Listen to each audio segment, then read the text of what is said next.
I think there are probably some other legacies from this World Cup, though, that are going to become apparent over the next 6-12 months when the refereeing continues to be as consistent. You hope that the high tackle goes completely from the game, and that as a result more offloading happens, and so as a result maybe when everybody realises that high tackling is no longer part of the game, smaller players come back into it, and an answer somewhat to the physicality of South Africa emerges.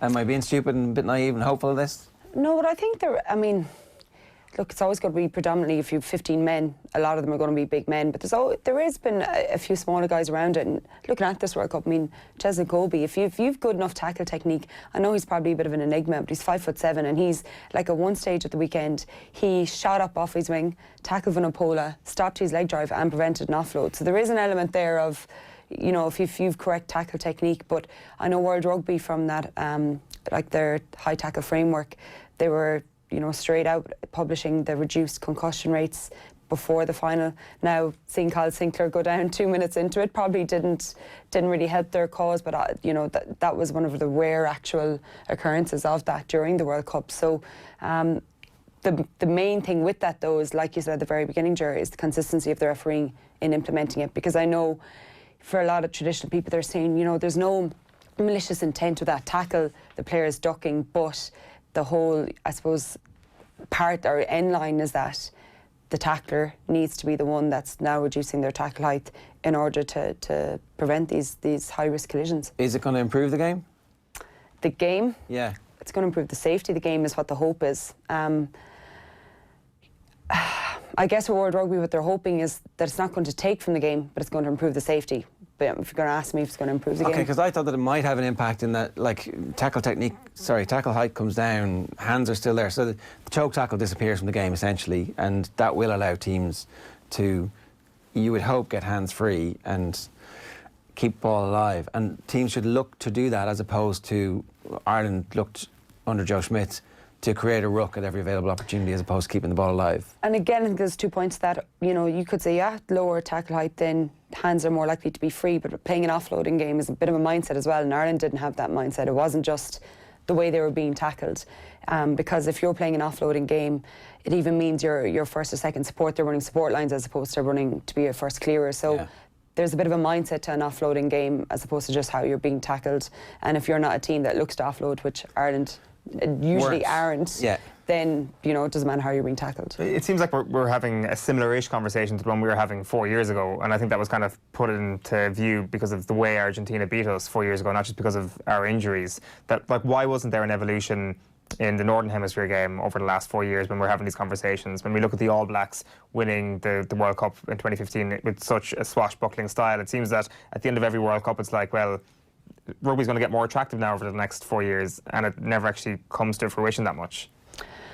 Yeah, and again, I think it was Joe Schmidt's game plan to play it this way, which, you know, we've discussed this about how at Leinster when he first arrived, it was more of a slightly more expansive game than what we seemed to go with Ireland. But the way he evolved a game plan that we were then successful at was this pressure territory, conservative, low-risk game, and it was successful. So it's very difficult to come away from something that was gaining success, that was beating all the other top-tier nations.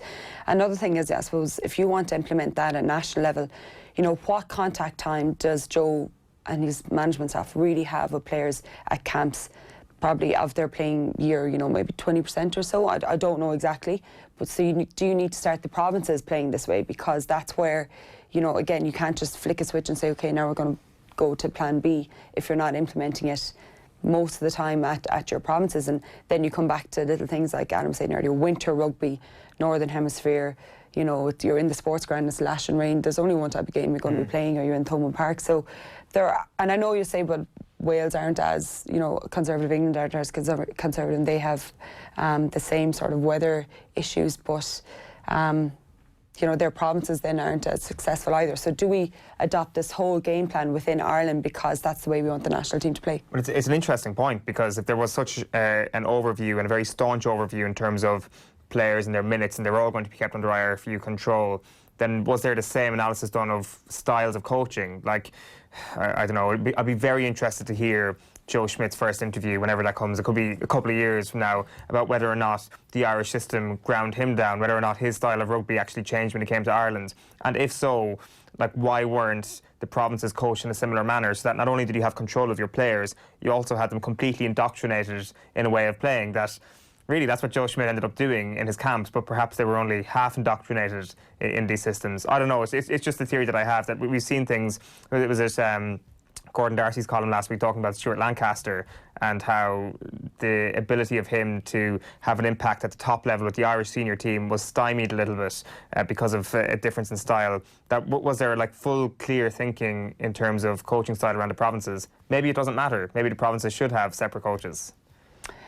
Yeah, because, you know, I'm sure the provinces, they do want some autonomy in how they play and the players that they have, plus the fact that what percentage of the year are they actually without their international players, who are the ones that, if they adopt a certain style, they're doing it to facilitate the national squad. I mean, you're weighing up so much there, and it probably comes from the top down, how much emphasis is put on what the national squad are doing compared to what the provinces are doing. But, I mean, we're probably asking questions that we're never really going to be privy to the answers. We're just speculating, which is, speculating from outside a team is very difficult, because you're never really going to know exactly what's going on. Where are we in regards to the rest of the world right now? What is our, in terms of the pecking order, how far behind South Africa are we? Well, I mean, if you're simply going South Africa beat England, who beat New Zealand, who hockeyed us, it looks like, and we also lost to Japan, it looks like we're quite far down the food chain. But, you know, we hope we haven't deteriorated that much. I mean, it's a bit like there was warning bells in the lead up to the World Cup, but they're all little slight drops. And then, you know, the two Welsh games, we were like, okay, we're not too bad. Then we have the Scottish game. You think we're starting to peak again at the end of this warm-up series.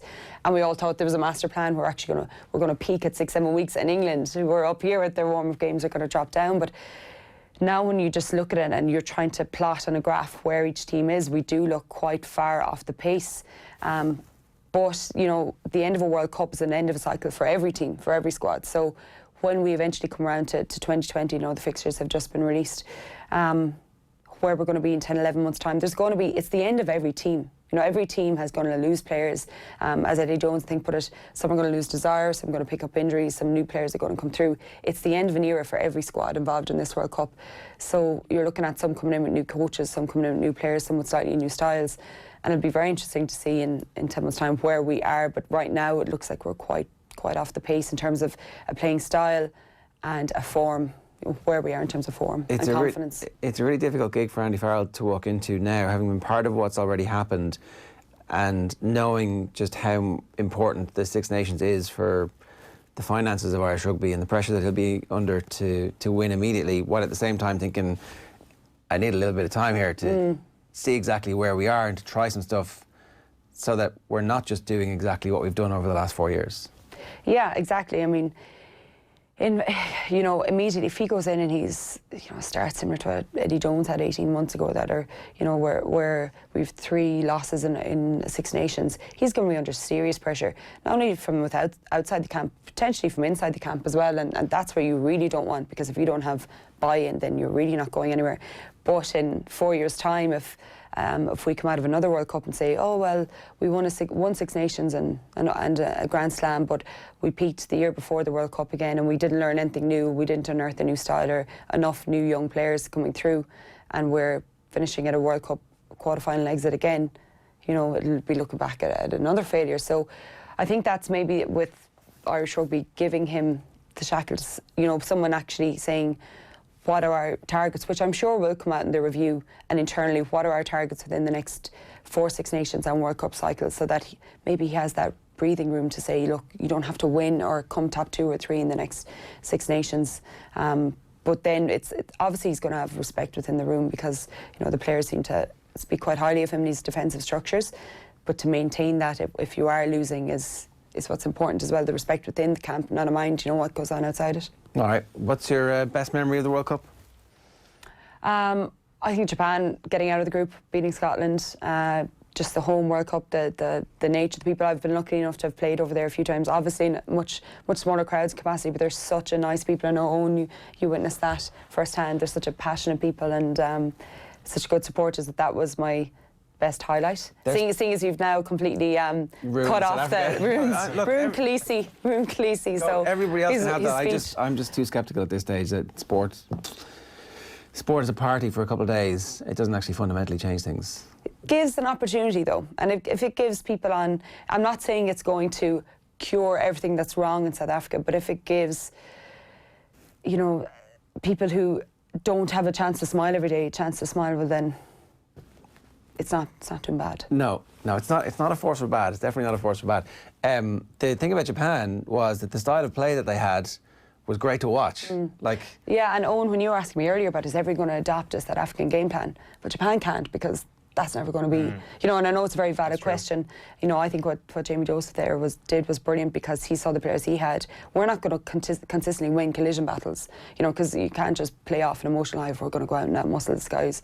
Everyone's losing 5 kg or a certain amount of stature. So they picked a style that suited them. And for the neutral, it was, well, not obviously when they're playing Ireland, but it was phenomenally impressive to watch and enjoyable. Yeah, they were sensational. Imagine if we tried to play like Japan. What would the end result be? If they won the World Cup, what are you talking about?